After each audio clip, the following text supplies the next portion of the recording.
Hola mundo, hoy nos encontramos con el doctor Abelardo Romero Fernández. Él es profesor e investigador de tiempo completo de la UAP y además también es miembro del Sistema Nacional de Investigadores. Así que así, estamos con tallas pesadas.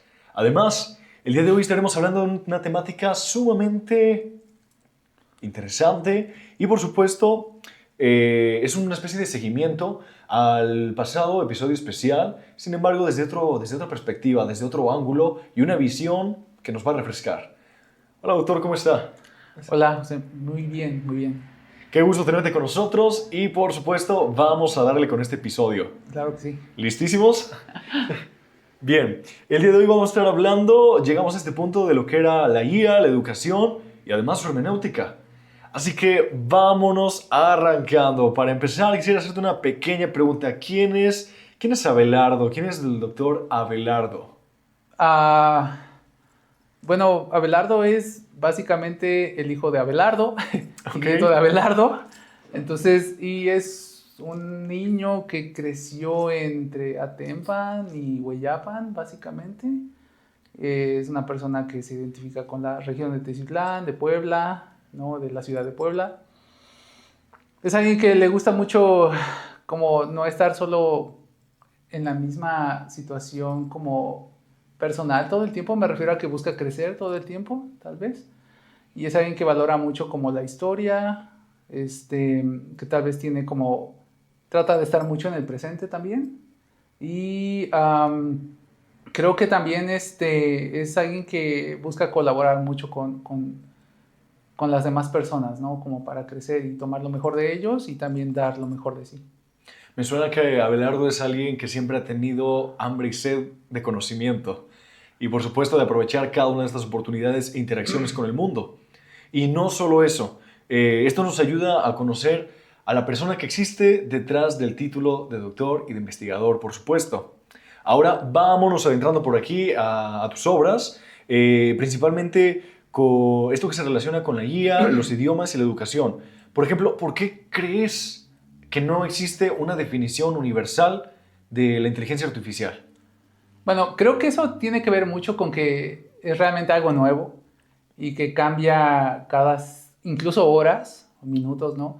Como podemos recordar que hace unos años, incluso algunas como personalidades que están muy metidos como en los últimos avances tecnológicos, incluso firmaron una carta pidiendo a las empresas que detuvieran un poco, ¿no? El desarrollo de la IA porque no sabían todavía a qué se estaban enfrentando o qué estaban creando, ¿no? Ya era como ese dilema de ¿lo hacemos o no lo hacemos o debemos hacerlo? O sea, porque sí podemos hacerlo, pero debemos hacerlo.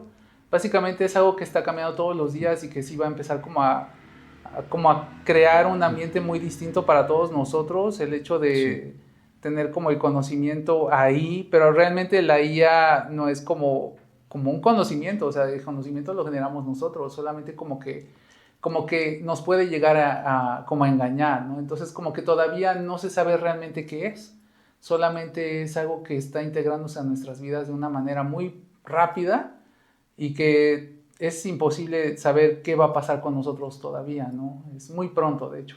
De hecho empezó, me parece que en el 2022, como en noviembre, y ya es algo que está en todos lados, ¿no? Entonces específicamente en la educación es algo que nadie nos enseña a usarla, nadie sabe de dónde viene, parece como si fuera incluso algo como alienígena, porque llegó de la Sí. nada, o sea, un día de repente apareció así, ¿no? Entonces es muy pronto para definirla y todas las definiciones, al menos las que yo he podido ver, van desde que es algo mecánico que puede como parecer humano, pero que realmente te puede engañar, pero no en sí crea nada, solamente organizas la información para hacerte creer que es alguien o algo, ¿no? Es un recopilador en pocas palabras, ¿no? Sí, de alguna manera sí. Sí, porque tiene acceso a información, pero no es una información que ella haya investigado, sino que, de hecho, apenas estaba como hablando de que cada vez que utilizamos la IA, pues entra a las bases de datos y te regresa como una información de las mismas bases de datos, pero eso quiere decir que la IA no sale al campo a hacer investigación, solamente toma lo que nosotros le damos. Entonces no es algo que esté creando en sí. Tal vez nos ayuda a ver las cosas distinto, pero realmente no es como que pueda tener todavía razonamiento, ¿no? Solamente parece que lo tiene. Y hay personas que sí lo creen, ¿no? Por eso piensan que es su amigo o lo usan como psicólogo, Sí. o sea, que es válido, ¿no? La IA para mí es mucho como con la película. Hay una película, bueno, hay varias de Harry Potter, pero hay una en específico en la que el director de la escuela de ellos tiene un artefacto en su casa, en su oficina, que es como le dice que es un pensador. Y ahí básicamente toma como su pensamiento y lo avienta. Y eso lo ayuda como a ver diferentes perspectivas de una idea que él no tenía claro. Y me parece que la IA es como ese tipo de magia que existe en Harry Potter, en la que esa solamente te ayuda como a ver diferentes perspectivas de algo que no habías podido contemplar con por tu propio sesgo, ¿no? Es lo que me parece. Eso sí me dejó pensando, esa comparativa acerca de cómo es que nos puede esclarecer los pensamientos y la mente, porque nos brinda perspectivas que por nuestros sesgos no podemos entender ni comprender, debido a que es como si estuviésemos en una especie de línea de túnel y esto nos amplía un poquito el horizonte.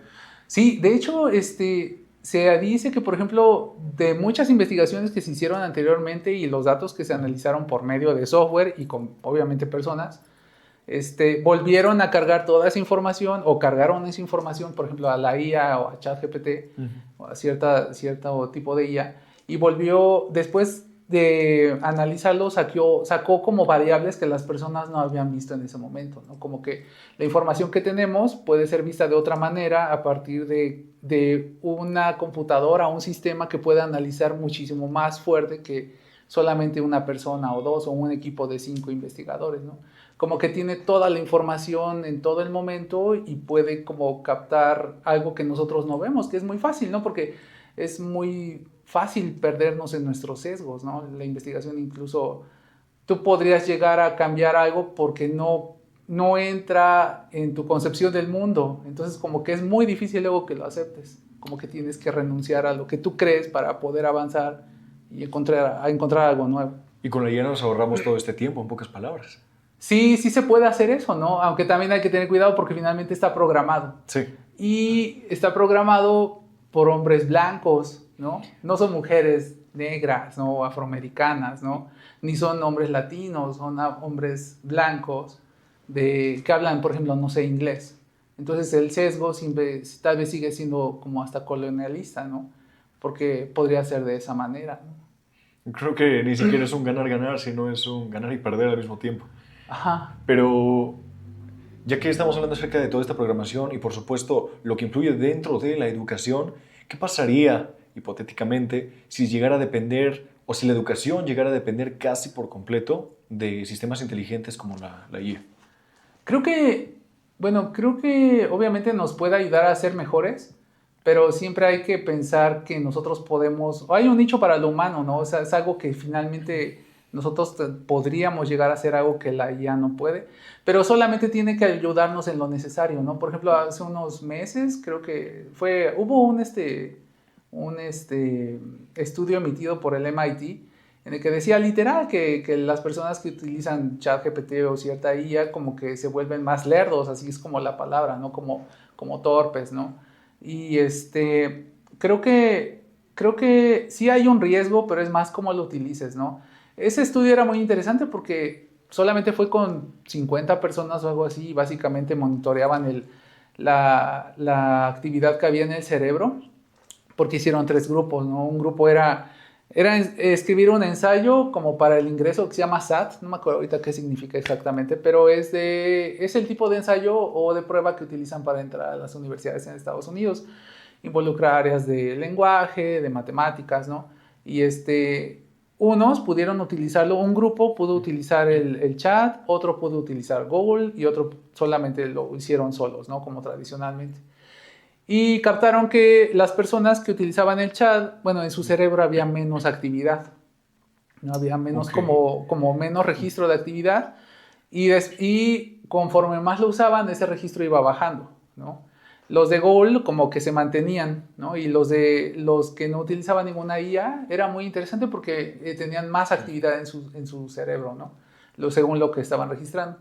Y después, la siguiente parte fue que ahora les dejaron hacer la actividad, pero ya sin utilizar la IA. Y de hecho, reescribir el artículo, o mejor dicho, el ensayo.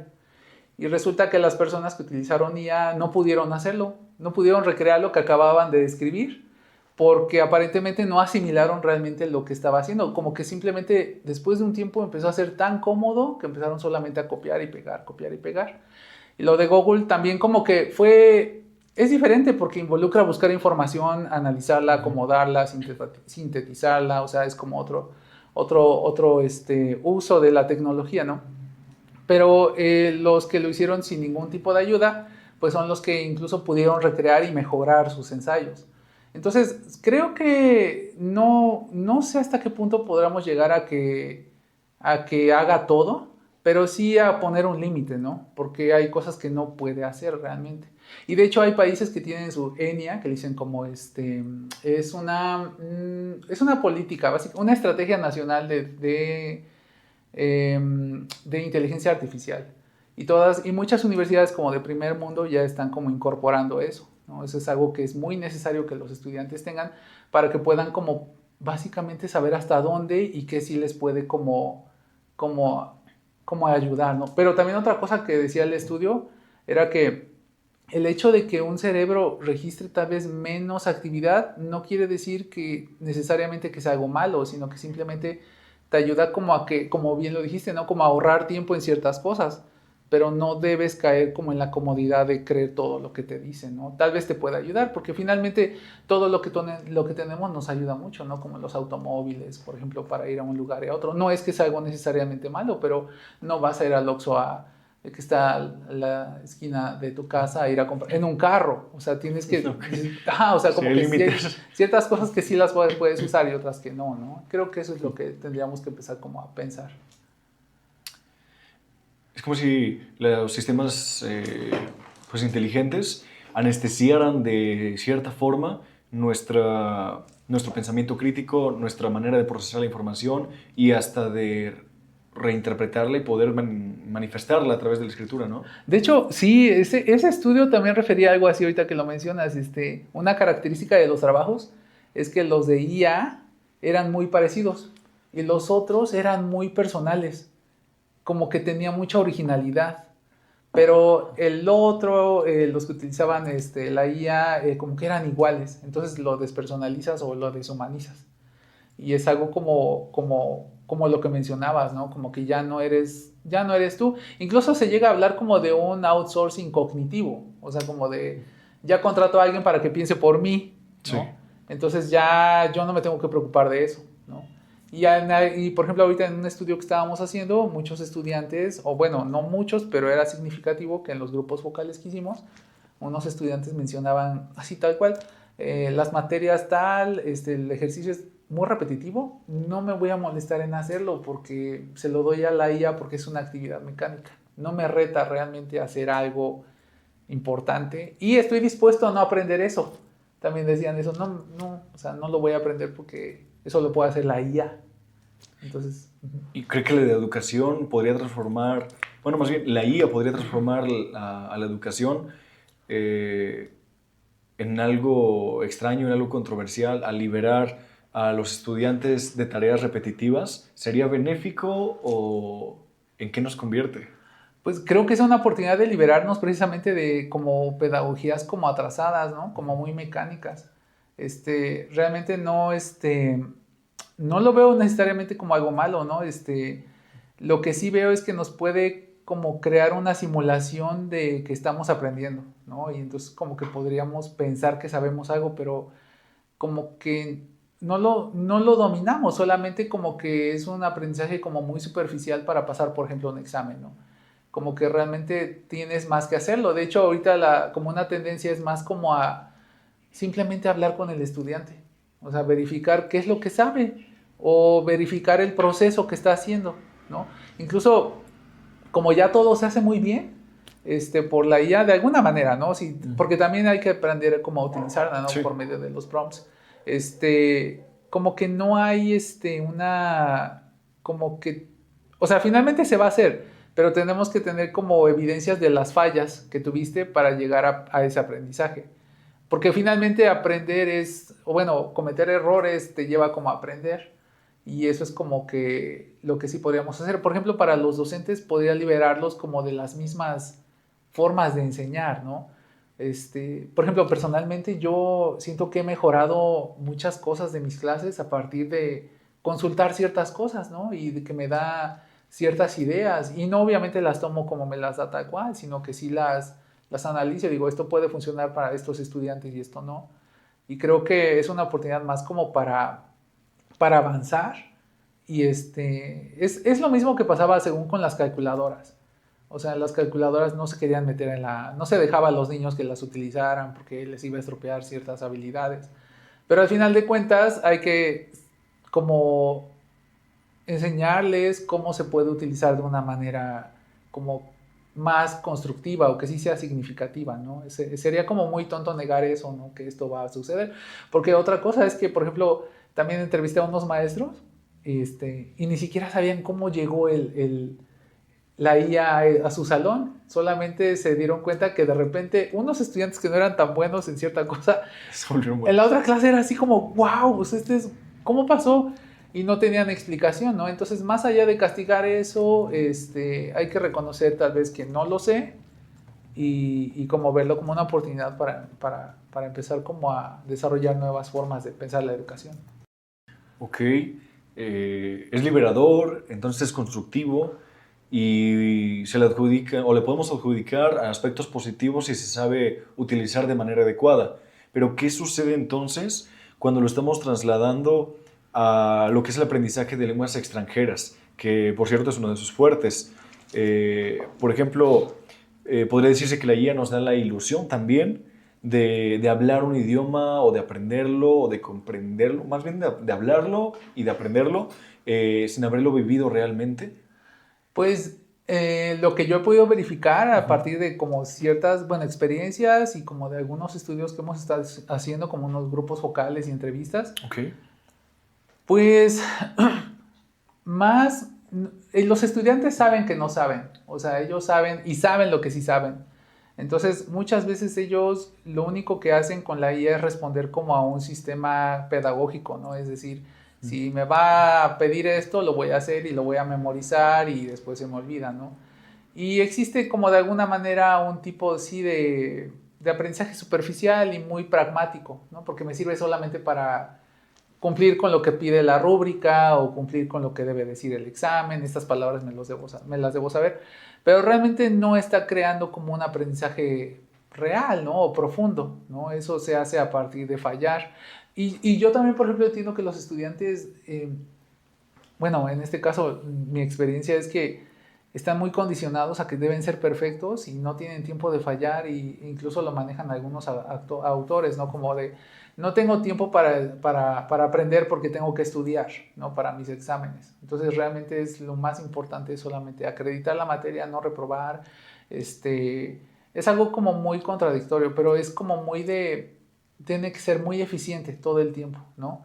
Y parece que, y aprender toma tiempo, hay personas que luego me decían, si yo quiero aprender inglés, ¿cuántas horas le debo invertir? Es algo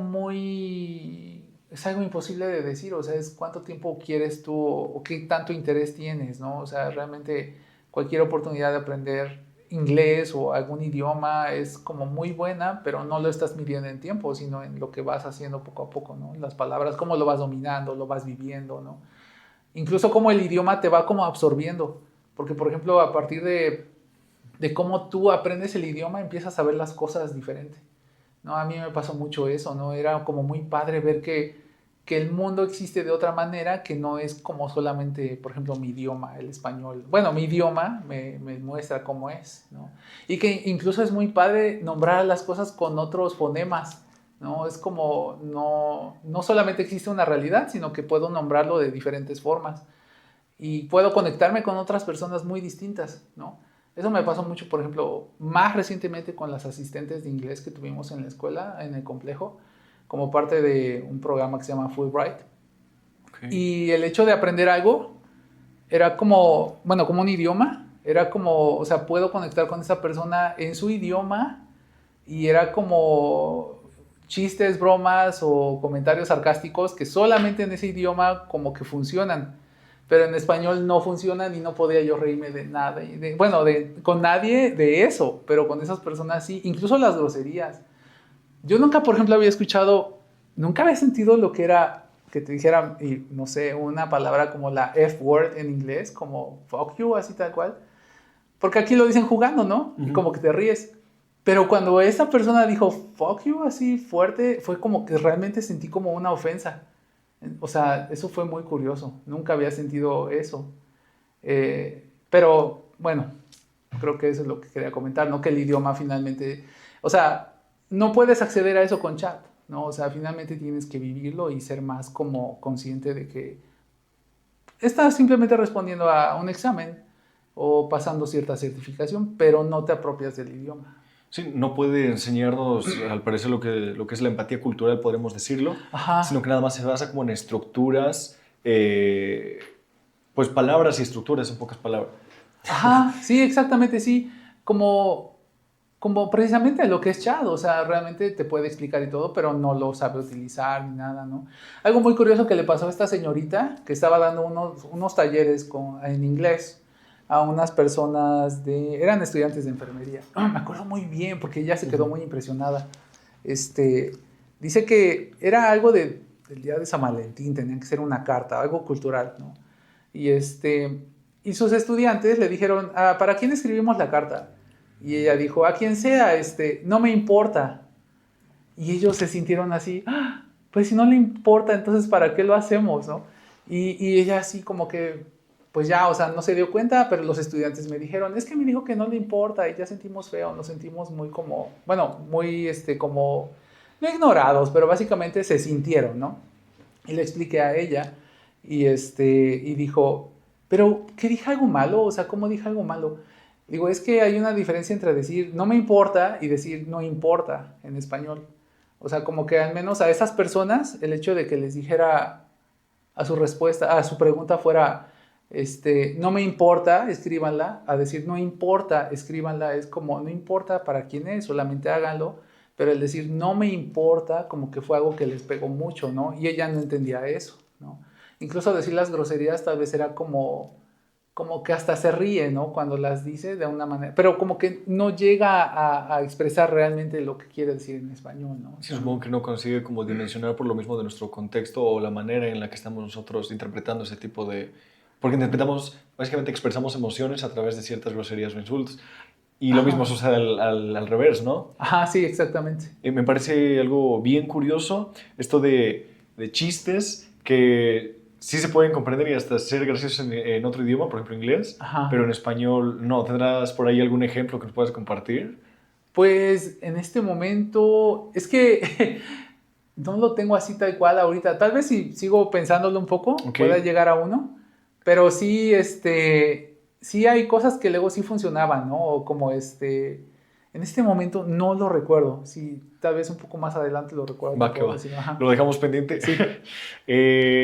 Continuando con toda esta línea, también me gustaría que dejarte pensando tal vez, no sé si lo quieres responder ahorita o igual para el final, acerca de cómo es que varía la interpretación tal vez del romance o del amor, tanto en familia, en pareja, amigos, en otro idioma, por ejemplo, lo podemos meter directamente con el inglés.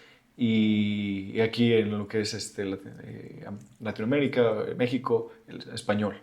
Porque tengo entendido que también hay ciertas variaciones por ahí referente a cómo conciben lo que es la fraternidad, lo que es la familia, qué tan importante puede llegar a ser allá y qué tan importante puede llegar a ser en México. Incluso los amigos, que hay por ahí especulaciones de que en Estados Unidos es como que más unión entre amigos que con la propia familia. Y aquí en México es todo lo contrario. Sí, sí, sí tiene que ver mucho con eso, o sea, me refiero a que como lo cultural también como afecta mucho cómo piensas, ¿no? Y también como que se ve reflejado en tu idioma. Y porque básicamente como que nadamos en el lenguaje y muchas veces nuestro contexto pues nos hace ver de cierta manera, ¿no? Las relaciones, qué tan importantes son con ciertas personas, ¿no? Como la familia o la pareja, ¿no? Por ejemplo, pues en Estados Unidos es muy sabido, ¿no? O sea, rápido, como a los 18 años, ellos ya dejan su hogar muy rápido, ¿no? Incluso mientras más lejos quieran o puedan irse de sus familias, es mejor, ¿no? porque ellos son más como individualistas en ese aspecto, ¿no? Pero, por ejemplo, nuestra asistente, por ejemplo, nos decía, ¿no? Aquí, pues, son más educados incluso y son muchísimo más unidos que nosotros. Dice, allá no podemos llegar a un restaurante y decir buenas tardes. Eso es como mal visto, ¿no? Hasta cierto punto, ¿no? Como que es mal educado y ustedes llegan y saludan, ¿no? Salen y provecho, o así. La gente es como muy considerada. Allá no podría hacer eso. Me verían como muy invasiva, ¿no? Y o por ejemplo, la última asistente que tuvimos, por ejemplo, no saludaba a nadie entrando a la escuela, ¿no? Ni a nuestros compañeros de seguridad. Y eso es como que mis compañeros me decían, es que, ¿por qué no nos saluda? ¿Le hicimos algo? No. Esa otra cultura finalmente no sabemos por qué no nos habla. Y ya hablé con ella y me dice, pero es que no entiendo por qué los debo saludar si no los conozco. O sea, pero están ahí diarios, son de seguridad nuestros compañeros, pero no los conozco, entonces no tengo que saludarlos. O sea, cambia mucho como ese aspecto, ¿no? Aquí sí hay como mucha comunidad tal vez, pero allá pues es un poco más individualista, pero como que al mismo tiempo también es más independiente, ¿no? Y acá tal vez no es tanto, ¿no? Tal vez como que necesitamos más comunidad. Esto es solamente una opinión, ¿no? Finalmente, depende mucho también de la zona, de la cultura, ¿no? O sea, del idioma que manejes. Creo que es algo demasiado amplio en lo que nos podemos ir muy, muy, muy profundo referente a esto. Y bueno, deja con muchas comparativas sobre los tipos de culturas a los cuales podemos convivir y bueno, finalmente adaptarnos. Por otra parte, tal vez girando de regreso por aquí a la ruedita a lo que era la educación y la IA, me gustaría tocar un tema importante que es la enseñanza, ahora sí del inglés, en contextos mexicanos y obviamente lo vamos a estar relacionando con esto de la IA, como para ir profundizando en las temáticas que hoy nos vienes a compartir. Eh, por ejemplo, esto tal vez tiene que ver con un poquito de social, pero es por qué a pesar de tantas reformas, impulsos, construcciones, pues el inglés sigue siendo una materia que sigue estando tan pendiente en México, que se posterga, que simplemente hace falta mucho más impacto. Creo que es básicamente porque, bueno, a partir de lo que se ha consultado, es que, bueno, puede haber dos razones, pero creo que la principal es como una mala planeación política de alguna manera. O sea, hay como muy buenos planes, pero realmente, por ejemplo, no hay recursos para llevarlos a cabo, ¿no? O sea, es muy intermitente, hay poca regulación de los programas, no hay presupuesto para contratar maestros de inglés, no se les puede dar como las condiciones de trabajo, ¿no? Es como que hay buenas intenciones todo el tiempo y además eso crea como una disparidad en las oportunidades, ¿no?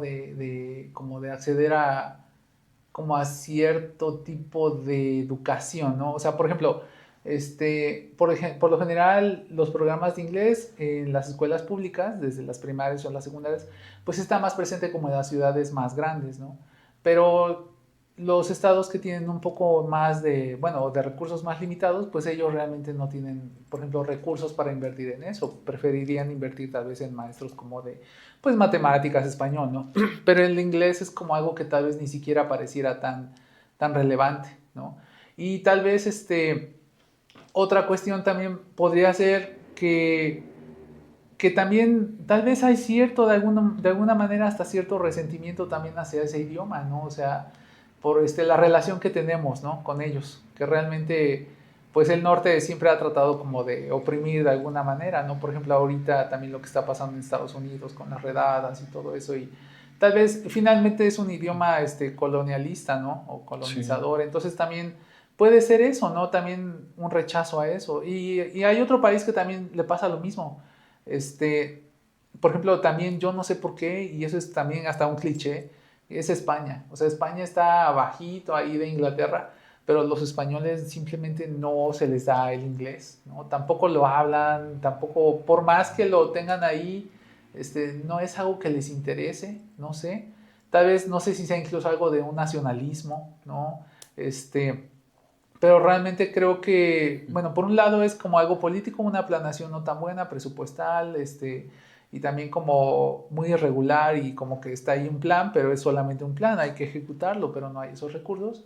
Y por el otro lado tal vez está también como el que tenemos cierta relación, odio y amor con Estados Unidos, ¿no?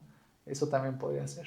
Sí, nos encontramos entre el aspecto político, que es daños y deficiencias estructurales, macroestructurales, institucionales incluso, y además nos encontramos con esta gran problemática de marginación, de mala distribución de lo que podemos decir, la riqueza, y por supuesto de las diferentes administraciones y además corrupción. Nos podemos encontrar con un montón de problemáticas y temáticas sociales que creo que son infinitas, si lo quisiéramos llamar así. Sí, Pero también nos encontramos con el aspecto social, lo que dice la gente, lo que sienten las personas, y es precisamente esto, una especie de odio-amor que se le tiene a Estados Unidos y que podría generar, sí, cierto rechazo y también cierto también grado de querer tener posesión por estatus. Pero bueno, eso ya podemos entrar en una divergencia bastante amplia. sí, exactamente. Eh, ya que estamos dentro de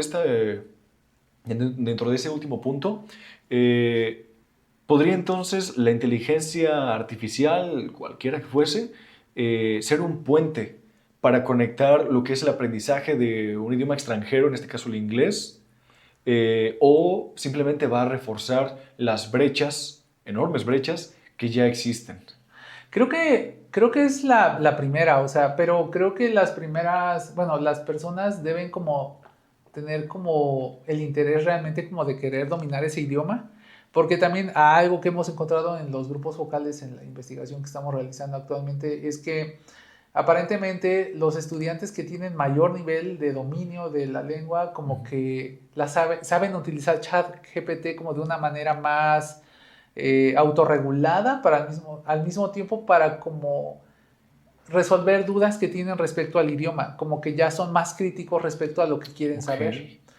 Y los que nunca, o mejor dicho, los que tienen como un nivel básico, muchas veces solamente siguen con ese nivel, o sea, como que no les interesa aprenderlo y lo hago así, lo digo así porque los estudiantes que tienen mayor nivel, como que tienen más dudas y utilizan de alguna manera como al chat como un sparring, ¿no? Como de box. Es como que incluso le hablan y comparan, yo quisiera decirlo así, ¿es correcto? Sí, pero esto, ¿no? O en este contexto sí, ok.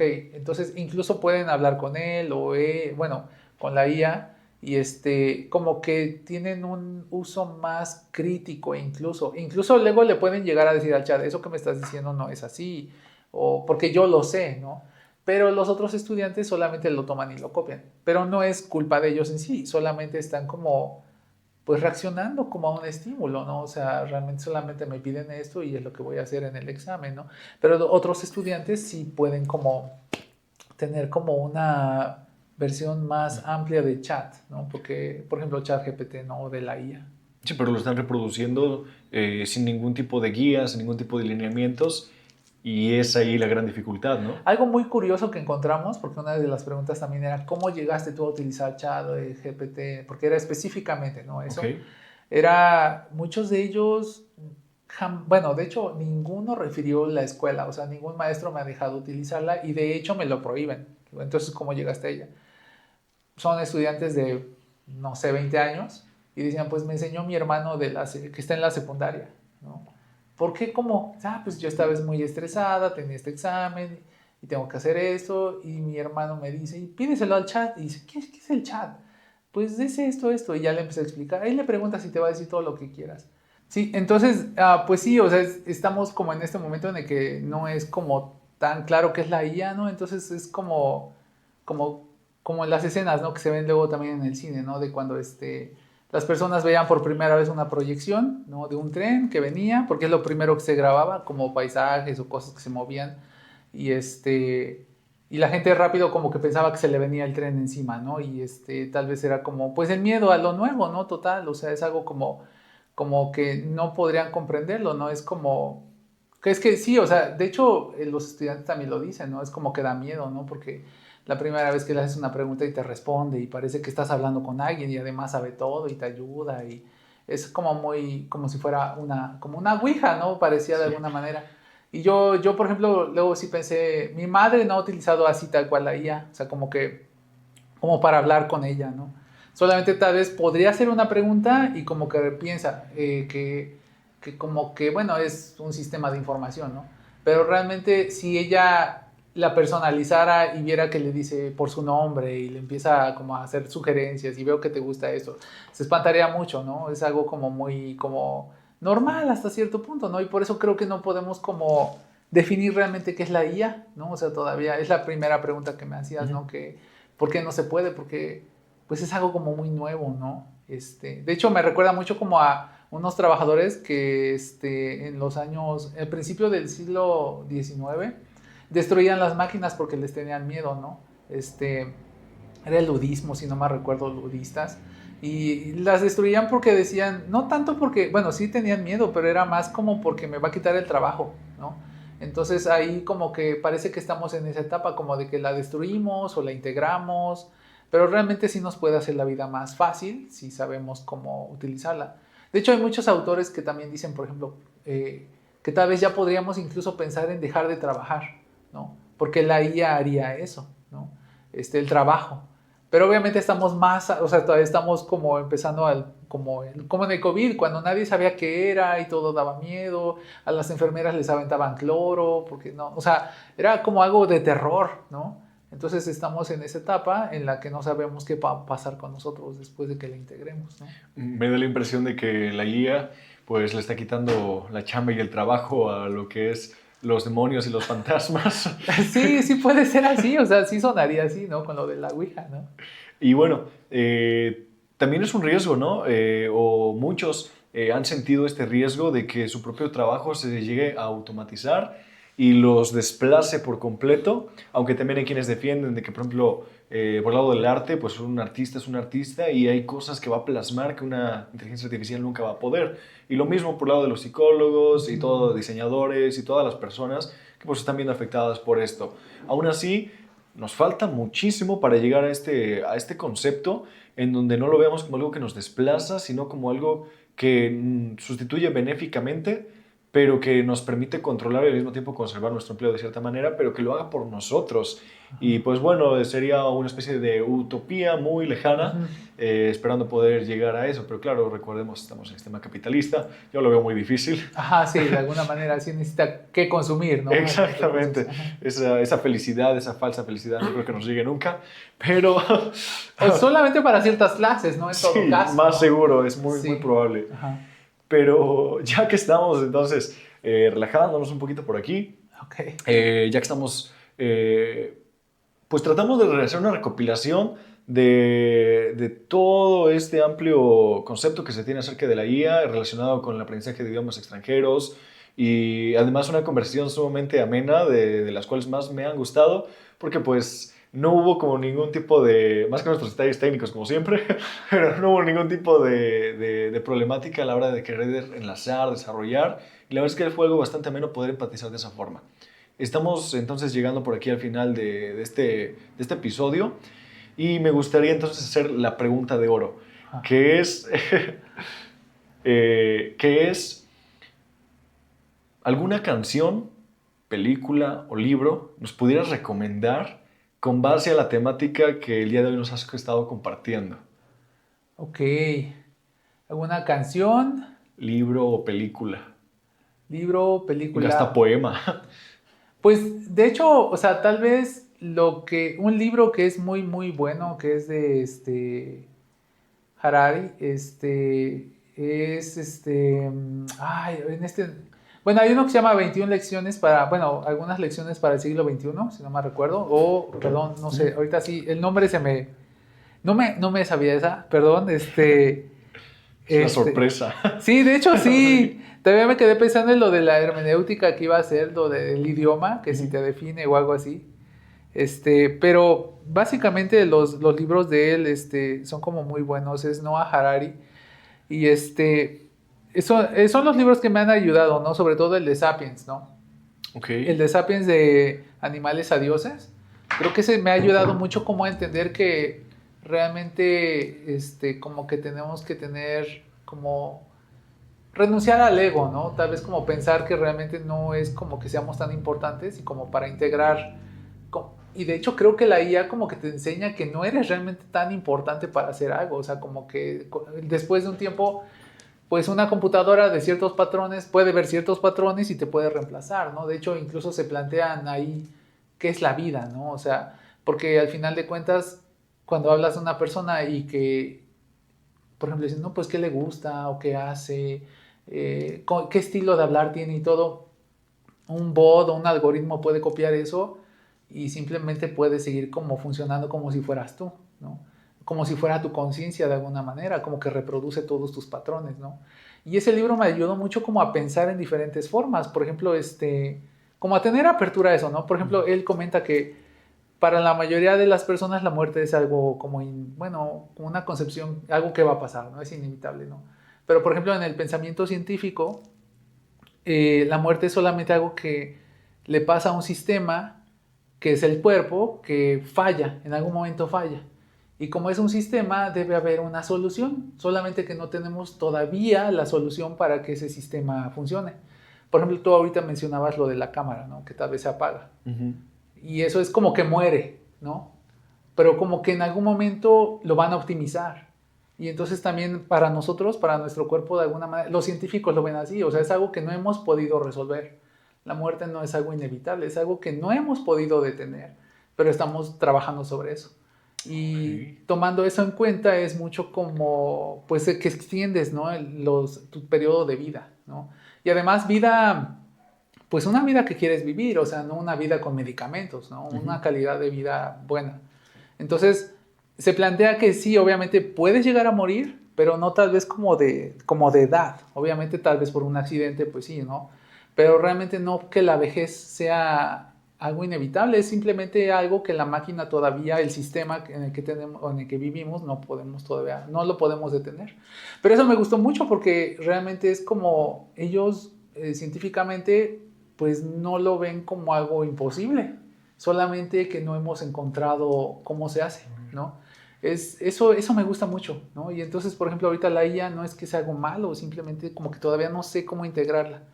Y, por ejemplo, o sea, por ejemplo, las vacunas, ¿no? De COVID. Eso para mí es como un ejemplo muy como padre en el aspecto de que estábamos como humanidad buscando la combinación perfecta para tratar de como detener eso, ¿no? Que no sabíamos cómo, pero tenemos que probar y fallar, ¿no?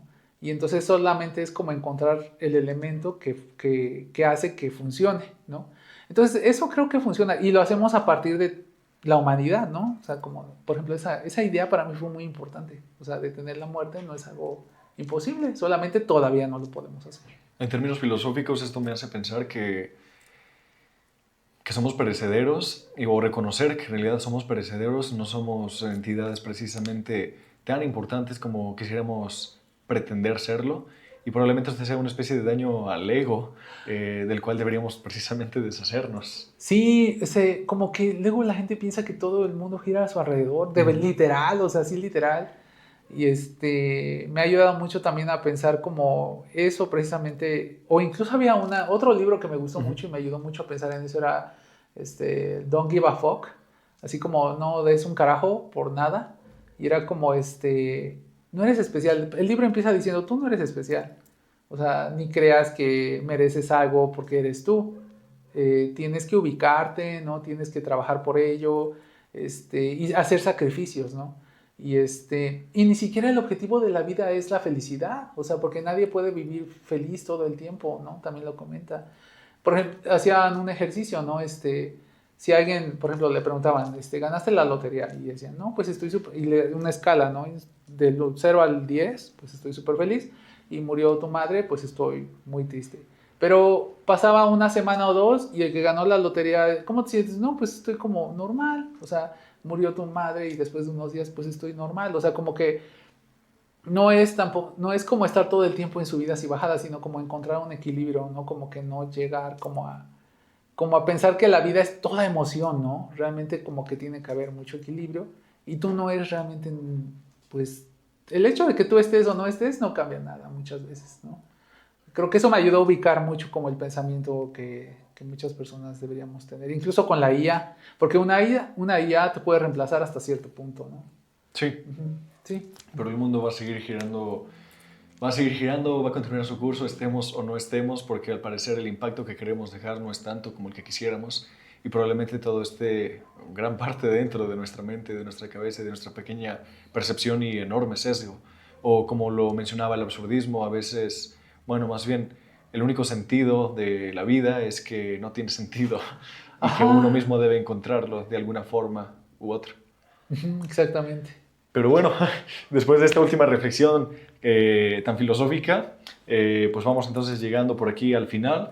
Y pues únicamente mencionar, esta vez no me dirijo hacia una canción o un poema, sino más bien como a una saga de películas que justamente hiciste alusión al inicio, que el cual es de Harry Potter. Entonces creo que esa sería la última recomendación acerca de seguir esta guía de películas y encontrarle esos conceptos que parecieran abstractos, pero que en realidad son filosóficos y que podemos darle un sentido adaptativo a nuestra vida, haciendo alusión a lo que fue el día de hoy, la temática de la IA, como esta parte de los pensamientos.